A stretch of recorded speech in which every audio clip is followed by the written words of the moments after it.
ଉତ୍ତପ୍ତ ହୋଇ ଖଣ୍ଡ ଖଣ୍ଡ ହୋଇ ଭାଙ୍ଗି ପଡ଼ିଲା ଏବଂ ସେ ଭଙ୍ଗା ଭଙ୍ଗା ଖଣ୍ଡମାନ ଚାରିଆଡ଼େ ଆଲୋକିତ କରି ବିଚ୍ଛୁରିତ ହୋଇ ପଡ଼ିଲା। ଏଥିରେ ରାବଣ ତାର ବଳବୀର୍ଯ୍ୟ ନିମିତ୍ତ ବଡ଼ ଗର୍ବ ଅନୁଭବ କଲା ଏବଂ ନିଜକୁ ତ୍ରିପୁର ବିଜୟୀ ବୋଲି ଭାବି ଯୁଦ୍ଧରତ ସୈନ୍ୟମାନଙ୍କ ମଧ୍ୟରେ ଗର୍ବନ୍ମତ ଭାବେ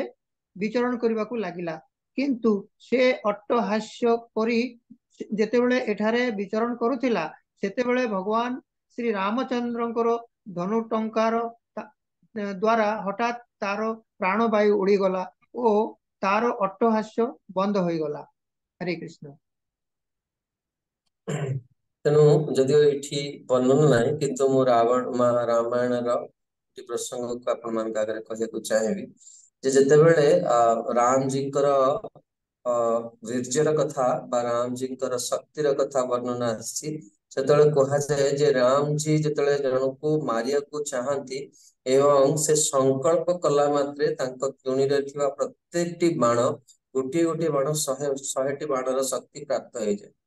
ଏବଂ ରାମଜୀ ଯେତେବେଳେ ସେ ବାଣକୁ ସ୍ପର୍ଶ କରନ୍ତି, ସେ ଯୋଉ 100ଟି ବାଣ ସେଟା 1000ଟି ବାଣ ହେଇଯାଏ ଏବଂ ଯେତେବେଳେ ସେଇ ବାଣକୁ ଆଣିକି ଭଗବାନ କଣ କରନ୍ତି, ଧନୁରେ ସଂଯୋଗ କରନ୍ତି, ତାହା ଗୋଟିଏ ଗୋଟିଏ ବାଣରେ ଲକ୍ଷାଧିକ ବାଣର ଶକ୍ତି ପଳେଇ ଆସେ। ଆଉ ରାମ ଯେତେବେଳେ ସେ ବାଣକୁ ଛାଡନ୍ତି, ତାହା ଅନନ୍ତ କୋଟି ବାଣର ଶକ୍ତି ଧରିକି ଆସେ ଏବଂ ଶତ୍ରୁକୁ ବିନାଶ କରିଦିଏ।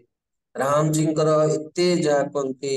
ଯୋଉ ଶକ୍ତି ଥିଲା। ତେଣୁ ରାମଜୀ ଯେତେବେଳେ ସଂକଳ୍ପ କରୁଛନ୍ତି ମାରିବା ପାଇଁ, ସେତେବେଳେ ଆଉ ଏ ଜଗତରେ କେହି କଣ କରିବେ, ଜୀବକୁ ଆଉ ରକ୍ଷା କରିପାରିବେ ନାହିଁ। ତେଣୁ ଯେତେବେଳେ ରାମାୟଣରେ ବର୍ଣ୍ଣନା ଅଛି, ଗୋସ୍ୱାମୀଜୀ ବର୍ଣ୍ଣନା କରୁଛନ୍ତି ଯେ ରାମଜୀ ଯେତେବେଳେ ସଂକଳ୍ପ କରୁଛନ୍ତି ରାବଣକୁ ମାରିବା ପାଇଁ ଏବଂ ରାମଜୀ ମନ୍ତ୍ର ଉଚ୍ଚାରଣ କରୁଛନ୍ତି, ସେଇ ସମୟରେ ଶିବଜୀ କଣ କରୁଛନ୍ତି ନା ଧ୍ୟାନସ୍ଥ ହେବାକୁ ବସିଲେ। ଯେତେବେଳେ ଧ୍ୟାନସ୍ଥ ହଉଛନ୍ତି, ପାର୍ବତୀ ଉଠଉଛନ୍ତି ଶିବଜୀ, ପ୍ରଭୁ ବର୍ତ୍ତମାନ ଧ୍ୟାନରେ ଯିବାର ସମୟ ନେଇ, ଆପଣଙ୍କ ଶିଷ୍ୟ ବର୍ତ୍ତମାନ ବିପଦରେ ପଡିଲାଣି, ରାବଣର ବର୍ତ୍ତମାନ ମୃତ୍ୟୁ ଆପଣ ଉଠନ୍ତୁ, ଆପଣ କଣ କରୁଛନ୍ତି, କାହିଁକି ବର୍ତ୍ତମାନ? ଶିବଜୀ କହୁଛନ୍ତି ତୁମେ ମତେ କଣ କର, ବିଚଳିତ କରନ୍ତି ନାହିଁ। ମହାରାଜ ତ ଏତେ ବିନୋଦରେ ଏଇ କଥାକୁ ବ୍ୟକ୍ତ କରନ୍ତି। ଶିବଜୀ ମହାରାଜ କୁହନ୍ତି, ଶିବଜୀ ପାର୍ବତୀ କହିଲେ ଡୋଣ୍ଟ ଡିଷ୍ଟର୍ବ ମି, ତୁମେ ମତେ କଣ କରନ୍ତି ଇଏ କର ନାହିଁ। ତେଣୁ ଶିବ ପାର୍ବତୀ କହିଲେ ପ୍ରଭୁ ଆଜି ପର୍ଯ୍ୟନ୍ତ ତାକୁ ଏତେ ସମ୍ପତ୍ତି ଦେଇକି ଏତେ ଯାହା କୁହନ୍ତି ଆଶୀର୍ବାଦ ଦେଲେ, ବର୍ତ୍ତମାନ ସେ ମରିବାକୁ ଯାଉଛି, ଆପଣ ତାକୁ ବଞ୍ଚଉନାହାନ୍ତି। ନା ମୁଁ ଏଇଥିପାଇଁ ତାକୁ କିଛି କରୁନଥିଲି ଯେ ତାକୁ ପ୍ରକୃତ ମାରିବା ଲୋକ ଆସିନଥିଲେ। ଆଉ ବର୍ତ୍ତମାନ ରାମଜୀ ଆସିଲାଣି, ମୁଁ ବର୍ତ୍ତମାନ ରାମଜୀଙ୍କର ଲୀଳାକୁ ଦେଖିବି, ତୁମେ ବି ଯଦି ପାରୁଛ ସ୍ଥିର ହେଇ ବସି ସେ ଲୀଳାକୁ ଦେଖ, ବର୍ତ୍ତମାନ ସେ ମରିବ ଆଉ ତାକୁ କେହି ବଞ୍ଚେଇ ପାରିବେ। ତେଣୁ ମାରାଶ୍ରୀ କୁହନ୍ତି ଯେ ବାସ୍ତବରେ ଭଗବାନ କେବେ ବି ଏଇଭଳି କାର୍ଯ୍ୟ ତାଙ୍କ ଜୀବନରେ କରିପାରିବେନି। ତାଙ୍କ ଭକ୍ତ ମରୁଥିବାର ଭଗବାନ କେବେ ବି ଦେଖିପାରିବେନି। କିନ୍ତୁ କେହି ଭାବିବେନି ଯେ ଶିବଜୀଙ୍କ ପ୍ରତି ଏଠି ଦୋଷ ଦୃଷ୍ଟି କରିବା ପାଇଁ ଏ କଥା କୁହାଯାଏ। ବହୁତ ଭାଗବତର ଯୋଉମାନେ ବିଦ୍ୟାର୍ଥୀ, ସେମାନେ ବଡ ସାବଧାନ ସହିତ ଭାଗବତକୁ ଅବଲୋକନ କରିବା ଦରକାର। ଯେ ଦେବତା ମାନଙ୍କର ଗୋଟେ ପ୍ରମୁଖ କାର୍ଯ୍ୟ ହେଲା, ବେଳେ ବେଳେ ଯୋଉମାନେ କନିଷ୍ଠ ଅଧିକାରୀ ସେମାନେ କଣ କରନ୍ତି, ଦେବାଦେବୀ ମାନଙ୍କୁ ନିନ୍ଦା କରନ୍ତି। ଭଗବାନଙ୍କର ଶ୍ରେଷ୍ଠତ୍ୱ ପ୍ରତିପାଦନ କରିବା ପାଇଁ ସେମାନେ ଦେବାଦେବୀ ମାନଙ୍କର ନିନ୍ଦା କରନ୍ତି। କିନ୍ତୁ ପ୍ରକୃତରେ ଶାସ୍ତ୍ରରେ ବର୍ଣ୍ଣନା କରାଯାଇଛି ଯେ ପ୍ରକୃତରେ ବିଦ୍ୱାନର ପରିଚୟ କଣ? ଏ ଜଗତରେ ସମସ୍ତେ ଆମେ କଣ କରୁ, ଆମେ ନିଜ ବିଷୟରେ କହିବାକୁ ହେଲେ ଆମେ ଅନ୍ୟର ନିନ୍ଦା କରୁ।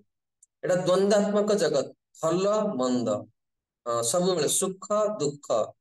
ସବୁବେଳେ ଦୁଇଟା ଜିନିଷ ରହିଛି। ସେଥିପାଇଁ ପ୍ରକୃତରେ ଭଗବାନଙ୍କର ଗୁଣଗାନ ଏଠି କୌଣସି ଜୀବ ପାଖରେ ସାଧ୍ୟ ନୁହେଁ। କାହିଁକି ନା ମୁଁ ଯଦି ଆପଣଙ୍କୁ ଏଠି କ୍ଲାସରେ 10 ଜଣ ଅଛନ୍ତି, 5 ଜଣଙ୍କୁ ଭଲ ପାଇଲି ଆଉ କାହାକୁ ଖରାପ ପାଇଲି, ଏଟା ହଉଛି ଜୀବର ସ୍ୱଭାବ। କିନ୍ତୁ ଭଗବାନ କଣ କରନ୍ତି, ଭଗବାନଙ୍କର ସ୍ୱଭାବ କଣ, ଭଗବାନ ସମସ୍ତଙ୍କୁ ସ୍ନେହ କରନ୍ତି। ତେଣୁ ଏଠି ବର୍ଣ୍ଣନା କରାଯାଉଛି ଶ୍ଲୋକରେ ଯେ ଭଗବାନ କଣ କରୁଛନ୍ତି ନା ଯେତେବେଳେ ମାରୁଛନ୍ତି ରାବଣକୁ, ରାବଣର ଯାହା କହନ୍ତି ଯେ ତ୍ରିପୁର ବିଜୟୀ କରିଥିଲା ରାବଣ, ଦେବତା ମାନେ କଣ କରିଥିଲେ ଯେ ଭୟତ୍ରସ୍ତ ହଉଥିଲେ ରାବଣକୁ ଦେଖିକି, ଭଗବାନ ସଂକଳ୍ପ ମାତ୍ରେ ହିଁ ତାକୁ କଣ କଲେ, ଅଳ୍ପ ସମୟ ଭିତରେ ରାବଣକୁ ବଦ୍ଧ କରିଦେଲେ।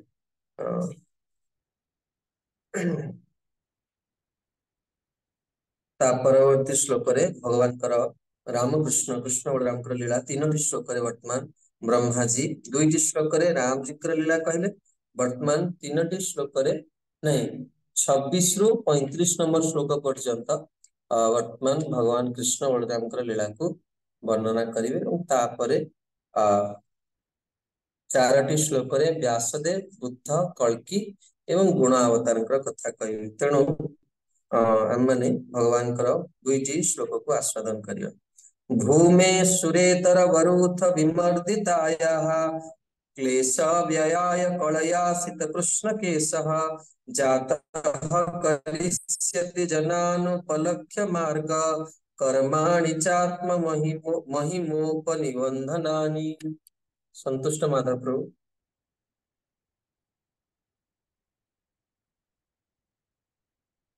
संतुष्ट माधव प्रभु श्लोक भूमेः सुरेतरवरुथ विमर्दितायाः क्लेशव्ययाय कलयासिततूष्णकेशः जातः करिष्यति जनानुपलक्ष्य मार्गः कर्माणि चात्महिमोपनिबन्धनानि। जेतेबेले ए पृथ्वी नास्तिक राजा मनकर सैन्यबल जो भाराक्रांत हो पड़ा से भगवान पृथ्वीर दुख ह्रास करने निमित्त तांकर कला बा अंश सह एठारे अवतरण कले। अति सुंदर कृष्ण बनर केशराजी द्वारा शोभित होई भगवान तांकर मौलिक रूप बा स्वरूप रे आसिले तांकर दिव्य लीला और महिमा प्रसार करिबा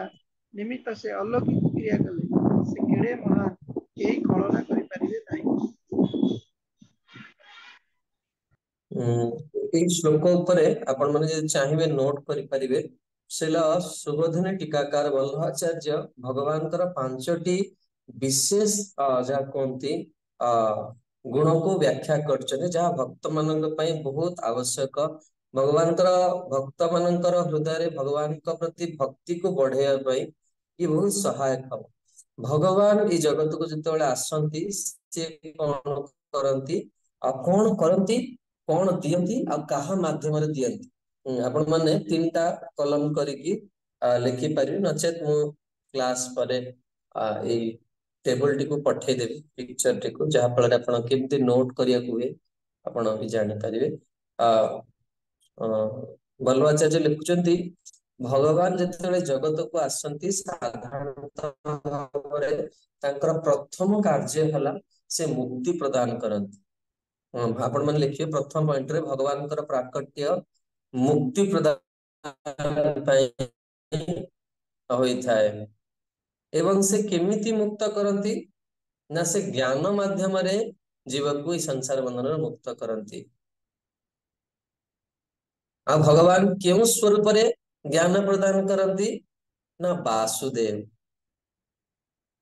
आउथरे कहबी कि आपण जहाँ कहूँ वर्तमान शुणु जेहेतु भगवान को जिते प्रश्न करा जायछि जे आपणकर परिचय दियंतु भगवान सबुठी निजर परिचय देइछनि मु वसुदेवंकर पुत्र वासुदेव श्रीमान वासुदेव मोर नाम आ श्रीमान वासुदेव रूपरे से कौन करछन्ति ना श्रीमद् भगवत गीतार ज्ञान को प्रदान करछन्ति। तेणु भगवान कर प्रथम कार्य जगत रे अवतरण कौन ना सी मुक्ति प्रदान करंती किभଳି भाବରେ मुक्ति प्रदान करंती ना ज्ञान देकी मुक्ति प्रदान करंती आ भगवान किभଳି ज्ञान प्रदान करंती ना से श्री वासुदेव रूप रे ज्ञान प्रदान करंती। द्वितीय कार्य कौन ना से भक्ति प्रदान करंती प्रथम हूँ मुक्ति प्रदान करंती द्वितीय हूँ भक्ति प्रदान करंती। आ भक्ति जड़े किभଳି प्राप्त करे ना सेवा माध्यम रे प्राप्त करे आ ये सेवा को किए प्रदान करंती ना श्री प्रदान करंती तांकर राधिनी सब। तृतीय पॉइंट होची भगवान ए धरा पृष्ठि रु कौन कर पृथ्वी भार हरण करिया पई प्रकट होंती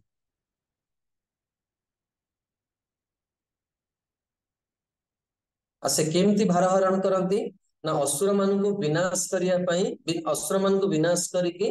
से पृथ्वी भार हरण करंती।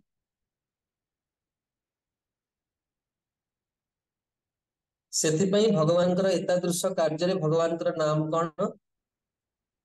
ना भगवान श्री पुरुषोत्तम भगवान पृथ्वी भार हरण करंती।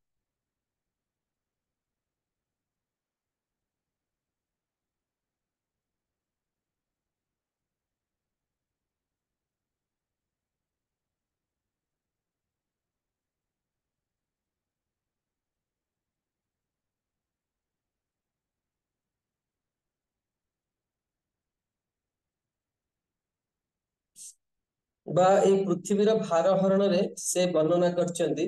सुबोधन टीकाकार लिखुचंदी जे भगवान को एठरे संकर्षण बोली कहा जाए पुरुषोत्तम बा संकर्षण बोली कहती जे पृथ्वीर भार हरण करती से प्रभुଙ୍କର ନାଁ ହେଉଛି ସଂକର୍ଷଣ କାରଣ ପରବର୍ତ୍ତୀ ଶ୍ଲୋକରେ ଏ ଯୋଉ 26 ରୁ 35 ନମ୍ବର ଶ୍ଲୋକ ଭିତରେ এই ତତ୍ତ୍ୱକୁ ସେ ପ୍ରତିପାଦନ କରିବେ ତେଣୁ ଆପଣ ନୋଟ କରିବା ଦରକାର କାହିଁକି ମୁଁ ଏ କଥାଟା କହୁଛି ବର୍ତ୍ତମାନ ବ୍ୟକ୍ତ କରିବି ତାପରେ ସବୁଠୁ ସୁନ୍ଦର ବା ଭକ୍ତମାନଙ୍କ ପାଇଁ ମନ ଆଉ କର୍ଣ୍ଣକୁ ରସାୟନ ଚତୁର୍ଥ ପଏଣ୍ଟ ହଉଛି ଯେ ଭଗବାନ ଏ ଜଗତରେ ଦେବକୀଙ୍କର ପୁତ୍ର ରୂପରେ ଜନ୍ମ ହୁଅନ୍ତି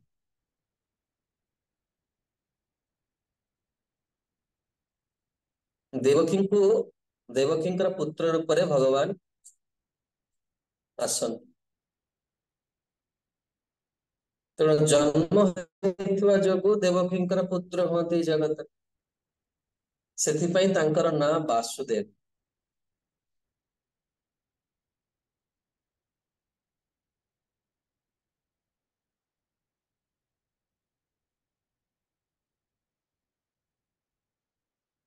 ଆଉ ଯେତେବେଳେ ପୁତ୍ର ତ ସ୍ୱୀକାର କରୁଛନ୍ତି ପୁତ୍ରର କାମ କଣ ସେ କଣ କରିବ ନା ତାର ପରିବାରକୁ ବଢେଇବ ବିବାହ କରିକି ତେଣୁ ଭଗବାନ କଣ କରନ୍ତି ତାଙ୍କର ବଂଶ ବିସ୍ତାର କରିବା ପାଇଁ ମଧ୍ୟ ଜଗତକୁ ଆସନ୍ତି ଭଗବାନଙ୍କର ବଂଶ ବିସ୍ତାର କରିବା ପାଇଁ ଆଉ ତାପରେ ସିଏ କଣ କରନ୍ତି ନା ଅନେକ ପୁତ୍ର ସନ୍ତାନ ଉତ୍ପାଦନ କରନ୍ତି ଏବଂ ତାଙ୍କର ପୁତ୍ରଙ୍କର ନାଁ କଣ ନା ପ୍ରଦ୍ୟୁମ୍ନ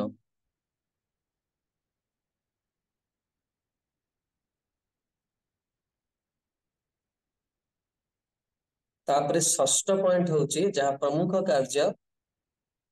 ଭଗବାନ ଧର୍ମକୁ ସୁରକ୍ଷା ଦେବା ପାଇଁ ଜଗତରେ ପ୍ରକଟ ହୁଅନ୍ତି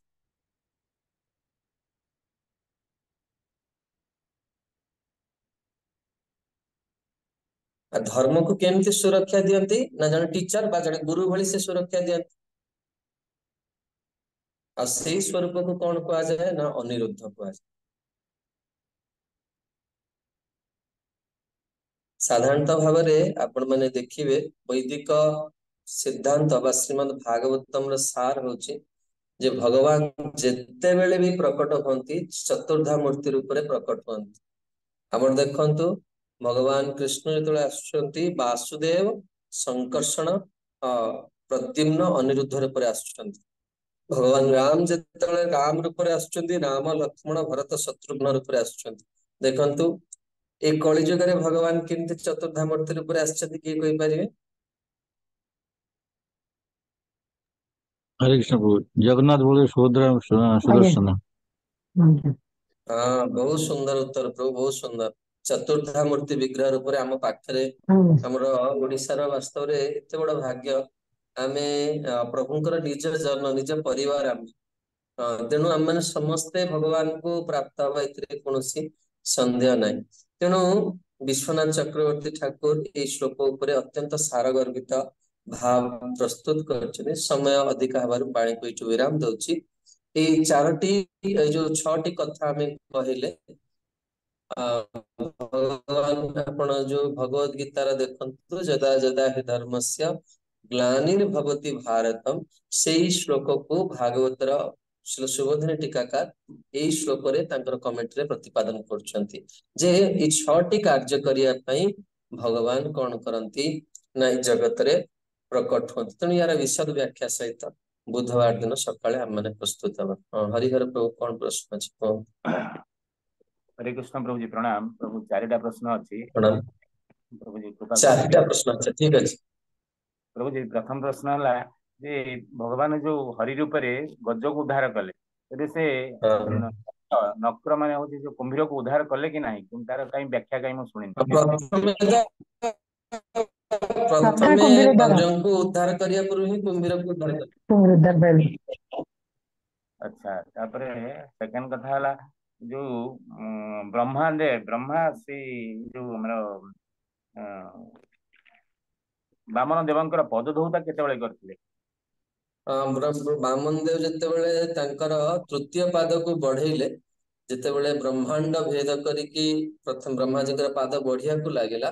ताले स्वर्गर जो स्वर्गीय गंगा को जाको अलकनंदा बोली कहा जाए से जल रे ब्रह्मा जी कौन करथिले भगवान कर चरण अभिषेक करथिले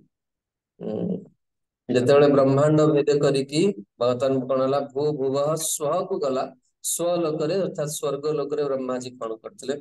भगवान कर अभिषेक करथिले अलख मंदार जल श्रीरामचंद्र इक्ष्वाकु वंशर अवतरण होइतले आमे जानिथिलु रघुवंश रे से अवतरण होइतले इक्ष्वाकु वंश कोन रघुवंश समान ना कोन एका आज्ञा से एका वंश होउजी आपण नवम स्कंद रे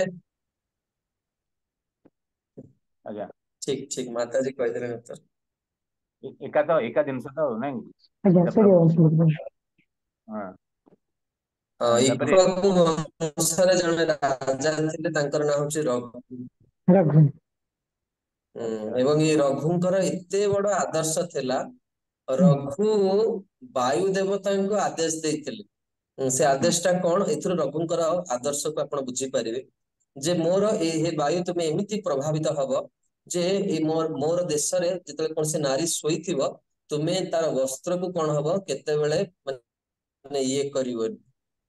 तुमे एमिति प्रभावित हबो जे कोन से नारी रो वस्त्र ता शरीर अलगा हबो वायु को निर्देश देइथिले महाराज रघु सेतले के रघुवंश बोली कहंत रघुंकर एते निर्मल चरित्र थिला आपण माने केते शुनिबे नवम स्कंद रे यदि राम कथा केते बेले हुए प्रत्येक राजा मानकर केमिति सब गोटिए गुण देखुछन किभଳି शक्तिशाली थिबे जे वायु को आदेश देउतले कोन से नारी रो लुगा को तुमे कोन करिवो ताकू विचलित मन तार ये को ये करिवो जहा फल तार लज्जा सब बेले कोन रहइबो लज्जा को से जेंति देखा जीवो से प्रभु जी भगवान श्री राम को रघुपति प्रभावित एठू रघुंकर रघुनाथ भगवान तांको नाम अनुसार निजको परिचय दउत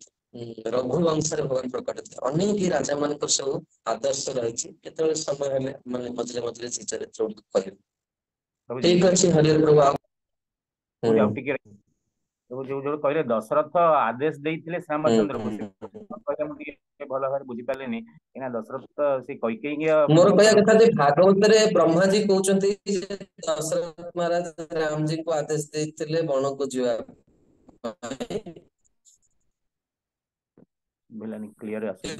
तो प्रकृति रे देनते कैकेयी आदेश देथि जेतु पति पत्नी कबरे ये नै तनो दशरथ महाराज का इन जनरल उल्लेख कराय छै किन आदेश राम जी को देइथिले कैकेयी ठीक अछि हरि प्रभु आउ गोटी प्रभु जी जो कहले गुरु शिष्य ग्रहण पूर्व गुरु अधिकार अच्छी से शिष्य परीक्षा करेंगे किंतु वर्तमान तो जुगे अनेक गुरु अच्छा तेणु से परिप्रेक्षी गोटे प्रश्न आसे जे जदि एमितिया गुरु आसबे ताले शिष्य कौन कर तार कर्तव्य नुहे जे से गुरु को टिके अनुध्यान करिवो तांकर प्रकृत स्थिति अछि कि नाही एगुडा करबाटा ठीक ना आपण से ये देखा अछि ना आपण वर्ष पर्यंत टेस्ट करि परिबे गुरु अनेक गुरु अछंती आपण काहाटो दीक्षा लेबे सेटा आपण को निजस्व रुचि प्रभुपाद 11 जन को नियुक्त करथिले वर्तमान इस्कन में प्राय 30 जन गुरु अछन तो आपण देखंत आपण काहन को जीवन में आश्रय करके भगवान को पाए को चाहे सेटा आपण कर करतो कि वंस आपण डिसाइड कर सरला परे आउ तांको ऊपर संदेह करिवार माने ये आउ ना से जहा कहिबे आपण तांको मानिया को बाध्य ताहल जे हमें भगवान को प्राप्त कर पारि ठीक अछि हरि प्रभु जी मोर क्वेश्चन थिला जो मनंतर अवतार आपण कहले मनु माने आछंती ब्रह्मा जींकर जीवन काल रे 100 वर्ष भीतर 50,000 जन हेले समस्त कोन भगवान को अवतार बिल ग्रहण करा जी समस्त सब मनु होचली देखंतु भगवान कर अवताराणी असंख्याणी भगवान कर राजा होचंती भगवान कर जो भगवान कर अवतार मनु होचंती भगवान कर अवतार गुरु होचंती भगवान कर अवतार बुझबो जो ईश्वर अत्यंत आश्चर्यजनक कार्य होता है सेटे भगवत शक्तिर आवश्यकता से बड़ी ठीक अछि वंशा कल्पतरुश्च कृपा सिंधुभ्यो एव च पतितानां पावनेभ्यो वैष्णवेभ्यो नमो नमः जगद्गुरु श्रील प्रभुपाद की जय।